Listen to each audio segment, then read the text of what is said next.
Welcome back, everybody. Derrick Soo, your East Oakland advocate. Well, today is Wednesday. It's been a crazy morning in the stock market, the bond market, gold, silver. It's been insane. And one of the big threats right now is to one of the agencies that I mentioned last Friday, Credit Suisse. Credit Suisse right now is valued at under $2. When I checked first thing this morning, it was $1.75. As I was talking to some other folks a little bit ago, it went up to just under $2. I don't know what it is at this exact second, but it is changing. It's hovering right around $2 value. And the reason why Credit Suisse is such a threat to our financial outlook here in America is one of the things that they're not telling you is that America is one of the big investors of Credit Suisse to the value. We are in the U.S. is invested in Credit Suisse. Get this.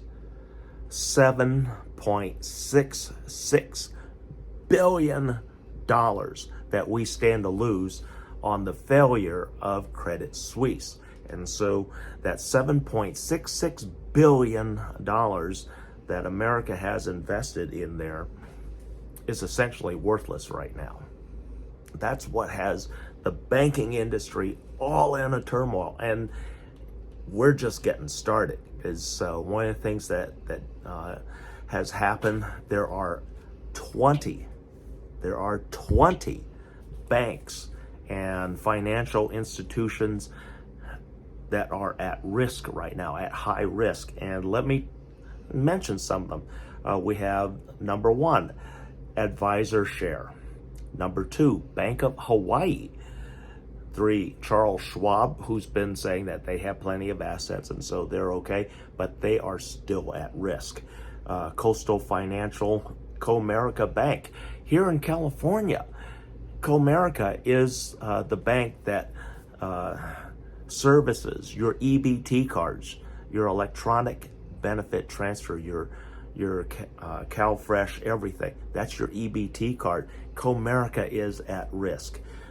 Customers Bancorp, East West Bank, First Horizon, First Republic Bank right here in California, which claims that they have assets. So we'll see. Huntington, Mekatawa, Magyar Bancorp, Metropolitan Commercial Bank, Pacific Western Bank, Regions, Texas Capital Bank, WAFD Bank, 19 Western Alliance Bank, number 20 Zions Bancorp. So those are the 20 currently being scrutinized and really watched carefully right now on top of Credit Suisse. Credit Suisse, they are the predominant purveyor for our gold and silver, and so it's affecting our gold market this morning. And so right now gold is up $17. So right now it's a troy ounce of gold is $1,927.50 right now, and silver is down by a fat penny, we'll say.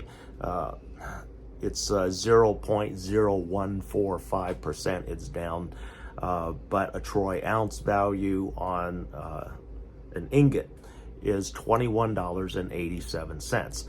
Those ingots that I've been talking about, the gold ingots, you can actually buy them at a lot of coin and valuable metals type of stores here in the Bay Area. Right here on the East Bay, we have Fort Knox over in Oakland, or not Oakland, in Alameda on Park Street, and they were a big purveyor of gold and silver, and they also have gold bars for sale and silver bars for sale. So you might want to check that out, because if the banking system gets any worse, which is very possible, if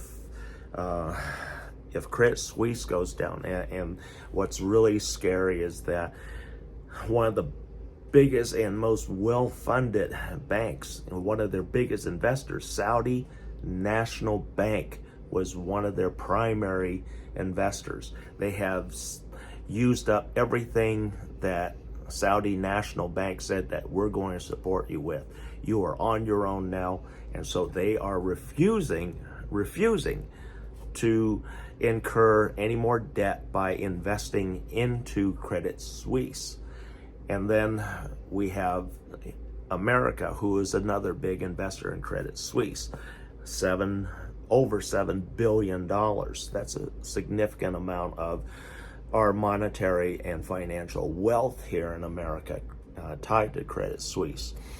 So, and what's behind a lot of this is the insane rapid rise in the Feds raising interest rates. And so we have Biden and Yellen both responsible for that. And then right now we have Biden lying to America, saying that the taxpayers aren't going to be paying for those bank losses, that they're going to simply charge the banks more to put into the FDIC. Well, where does that money come from?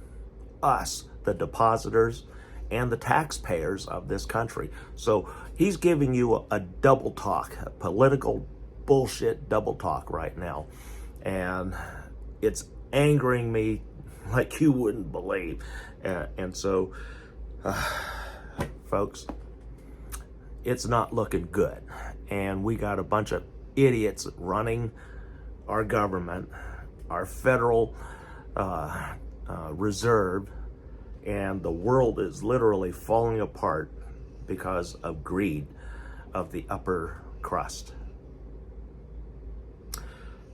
This is hopefully information to help you to do what you need to hedge your financial future and possibly the next 5 to 10 years of financial turmoil that I can predict, because I saw this back when in the 80s Paul Volcker raised interest rates. It was slightly different time back then, and housing was less, but no less greedy from a lot of the other side there. But interest rates plunged America into the dark for a number of years, and that was through Jimmy Carter, who initiated that, and then it was upheld and kept in place until Ronald Reagan was elected president of the United States, and then that's when things started turning around. But then Reagan, while he cut taxes, he created homelessness. He created the mental health crises that we're all forced to deal with. And we're also forced to deal with this high crime because people don't have enough to eat, to keep a roof over their head, to feed their families. This is a bad situation worldwide, globally. So it's not just, related or pertaining to the U.S. like back in the 70s into the 80s. This is now a global situation that is coming to a head. Hate to give you the bad news, but folks, prepare for the worst. If you're like me looking for a house, you may not be paying for it with a good old dollar anymore. You may be paying it with gold and silver ingots like I may be doing. Thanks for joining me today. We'll be right back.